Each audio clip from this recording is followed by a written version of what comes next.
if ever na kay problem or na kay something na uncomfortable ka sa imong gipanguna-una, you need an outlet. Usually, karon lang ako nasabtan na, usually other people use the social media para na siya outlet.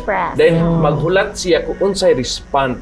So, might as well go to a right person for comfort and somebody to listen with you sa imong mga concerns. Then a psychiatrist is the best person, the closest person, or a religious like a pastor, an imam, or an elder na pwede na to maduulan for comfort and of course suggestion. Dili lang basta lang mo post doc no sa social media, which is the usual thing kay accessible cellphone. And ang problema sa social media kay ang mo react may not be a helpful good reaction.